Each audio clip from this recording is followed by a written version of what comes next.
call is in honor of Stress Awareness Month. And one of the things that I've discovered over time is that part of our stress is determined by our physical environment. And one of the things that I've also discovered is that when I look around and see a lot of clutter, it can be pretty stressful, and it's almost subconsciously stressful. So I wanted to bring you on tonight to share some tips on minimalism and decluttering. Erinn has a lot of background in different careers and moving around the country pretty fast, and she's in a small space right now out in San Francisco. So it required a lot of downsizing and even becoming a minimalist. But when I looked around my own space, I said, wow, there's so much stuff, and I'm not necessarily confined by such a small space. It was hard to know, what do I get rid of? How do I clean it out? How do I make the environment less stressful? So I'm going to share a really quick story from yoga class this morning, which is also something I enjoy. And then I'm going to ask Erinn to share some of those tips on how do we make our environment less stressful by decluttering. So in yoga class, the story that we started with this morning was regarding a cup of water. And a professor stood in front of the class with a cup of water, and everyone assumed that the professor would ask, is this cup half full or half empty? But instead he didn't. He said, how much does this cup weigh? And then as you carry the cup throughout the day, how much does this cup weigh? And as you keep carrying it for hours on end, you'll discover that it occupies your entire mind, and the only thing you can think about is how much this cup weighs. So the moral of that story was really that if we can get rid of some things or physical objects or ideas that are taking up our mental space and our physical space, we can make room for new ideas and gratitude and less stressful and more enjoyable things. What do you think of that story, Erinn? Yeah, I think so. I mean, I think it's really important to not have a lot of stuff and to make sure you're leaving room for new stuff. Absolutely. So that's really why I want to bring you on. One of my New Year's resolutions in decreasing the clutter was to donate one box every month to Goodwill. And I'm really proud to say that I'm actually at 4 boxes, and we are just starting April. So that's awesome. But I'm hoping that you can offer maybe the top 5 tips on how somebody who wants to declutter their physical space could go about that. Do you have a couple of tips that you could share in the process? Well, one fun way I like to approach my closet is if I wear something, I put it to one side of the closet. And at the end of the month, if I haven't worn any of the other stuff, obviously you have a lot of seasons in Minnesota, or other people have seasons versus California, but you can do it seasonally. If you haven't worn the stuff, leave it on the other side, and then at the end of the month, look, have I used this or not? And if you haven't, then the next month, see if you wear it, and see where, for maybe like 3 months. And if you're not wearing stuff, then I put a box. And if I still have it after 6 months and I used it, then I tend to get rid of it. You can really identify what you're not using. I know that was something that was challenging for me, is actually identifying, did I really wear that, or do I just think that I like it? Mm-hmm. Yeah, that's super helpful. Also, I always love a kitchen clean out, because people tend to accrue a lot of stuff in their kitchens that they really, really, really don't need or use, and it takes up, your drawer space and your cabinet space and all of that. So I actually assigned shelves, little labels, and have baskets and everything for food and for all the dishes. So if it doesn't have a home, then it doesn't get added to the kitchen. If I'm not using it, then it gets thrown out. And I go through the kitchen about every couple months, like every quarter of the year, and say, okay, is this something that we've really used this year, or is it not? Do I need this? I love that you have a way to go through, it sounds like, each room of your house. I know I did that earlier today, actually, where I went up to the top shelf of my cabinet.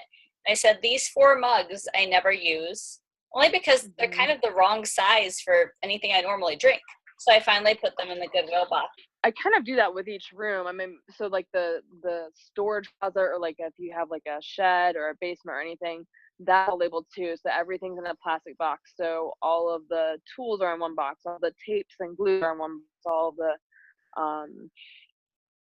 we have a lot of different like screws and things. I do a lot of woodworking, so I need screws go in box. So everything has a box and a label and a space and a home. So I think that's the big thing, is that everything has a home in your house, because otherwise it gets lost and you just keep piling more and more stuff on top of it.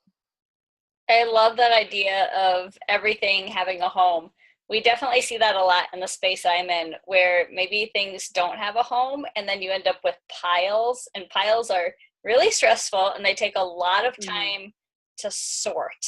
And there are definitely things that all of us can do with our time other than sorting through papers and piles of stuff. So I love the concept of everything needs a home. Do you have maybe one or two more tips you'd like to share with us tonight? I know you're really a master at, you've had to master minimalism just with moving into a small space. I mean, living in a small space, you're forced to learn what you really do and don't need. Whereas, in the Midwest, especially, there's these huge houses, so you tend to want to fill all that space with stuff. But, California homes are 300 square feet to 1,000 square feet for family homes. So, um, it really teaches you how much stuff you really, really don't need and how much you don't really need to buy, because you just don't have the space for it. So I always like to think about like what really adds value to my life. It doesn't matter if it's clothes or dishes or something in the house. Like it has to have purpose to my daily life. Otherwise, it's not going to come into the home because it's just going to take up space and cause stress in the space. Um,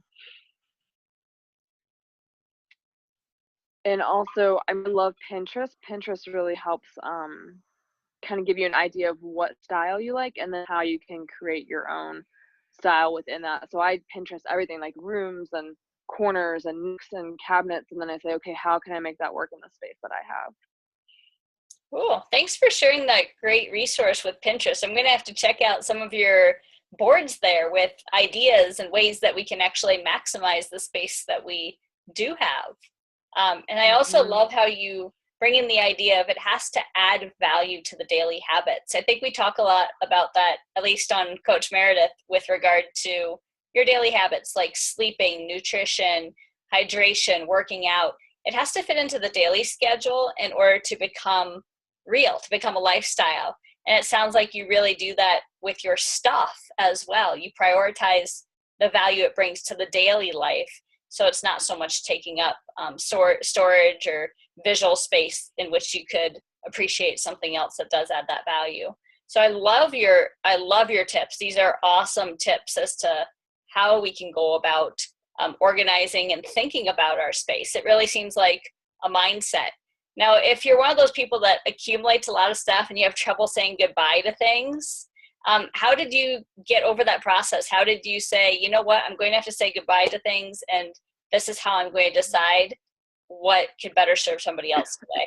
In a space by yourself, then you're kind of the ruler of that space, right? So you got to be the decision maker. But if you have roommates or if you have a family or a spouse you're living with, then it's kind of a conversation um, that involves those everyone that lives in that household of, how do you feel about this space, or what are your values with it, or this is what I'm thinking about doing. Like I did a minimalism challenge last year where I had to get rid of 1,000 items in 30 days.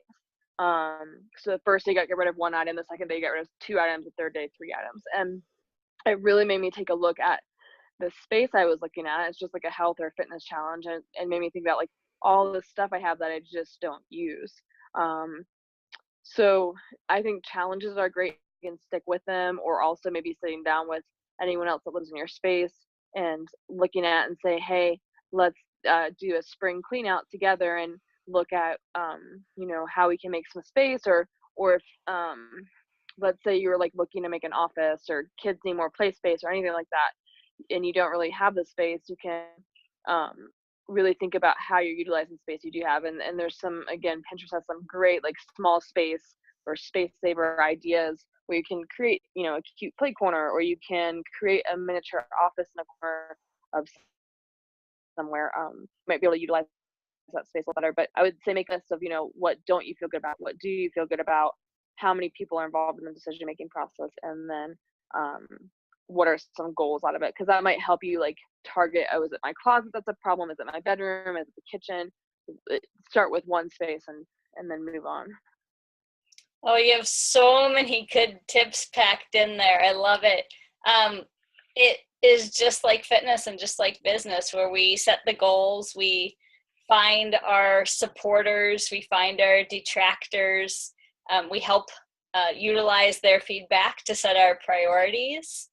And then we really try to make a daily habit, like a challenge in fitness for weight loss. You get started on something, but the goal isn't to ditch it 90 days later. The goal is that you've made a habit, you've created a habit. Can I ask you how long it took you to make minimalism a habit for you?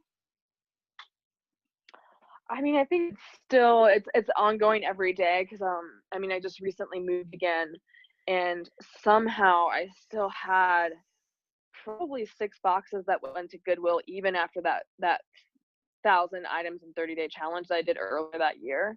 Um, it's just really common for people to accumulate stuff, and even through their work environment, like, you get little gadgets and things and notebooks, and, if you ever go to conferences, you just end up with bags of stuff, that always ends up coming back home. So I think it's a habit more than anything, or making a lifestyle choice or decision. And minimalism could be different for everyone. It's not saying you have to get rid of everything, but it could, maybe someone like scrapbooking. Well, obviously, then you need scrapbooking stuff. You can't get rid of that. But maybe there's some other areas of your life that you can declutter. Um, it's really just taking it one day at a time and setting that goal and then following through and then continuing that. It also goes into shopping. So something that I really learned living in California is that even with grocery shopping, it's really minimalistic because, like, one, groceries are very expensive, and then two, you don't have a lot of space to store groceries. So growing up in the Midwest, like, I remember shopping with mom and dad, and we'd have an entire minivan full of food every time we went to the store, and you just can't do that where I live. So um, it's about looking at your environment and lifestyle choices, and then just taking it one day at a time and deciding what areas you want to improve in your physical space and what areas you think you can cut down on. And that also leads to um, often giving you more money to budget in other areas, because let's say you really like to buy handbags or shoes, or you're always buying like stuff on sale that you don't really need. It makes you really think about that and saying, oh, if I just don't buy that and I really just stick to the jacket and the vest I have this season, then I might have money to do XYZ instead. I love how you just really bring this full circle. It's not only about the stress management, but you brought in so many key priorities just regarding setting goals, the habit building, and the mindset that really not only declutters the space, but brings us health and wellness in other areas too, like financial health. So I would love to talk to you all night, but I am running out of daylight really fast. I thank you so much for making time. I know it was hard to find time with your busy travel schedule, but just so many things you've learned and pearls of wisdom. Um, I will definitely follow up with you and probably share some Pinterest boards and other information as you'd like. But thank you so much for jumping on. Do you have any other things that you want to share in closing tonight? No, but if you have any questions, just reach out. There's some great minimalism bloggers out there to follow, so just check them out. There's, about 5 major, I think, key players that are blogging and writing books on it. So you just kind of type in Google search and look for kind of the key leaders in it. They have great Instagram pages. So yeah, if you're really interested, there's lots of resources. Wonderful. And maybe in the recording, we can share some of those resources with everybody too, because I'll add a little tagging to it so people can look these things up. But thank you so much for jumping on. I appreciate your time Yeah. and sharing your experience and so many of the key values and lessons you've learned along the way that are really practical and scalable for everyone. So thank you very much. Yeah. Yeah. Thanks for chatting. Yeah, have a good evening. You too. Bye. Bye.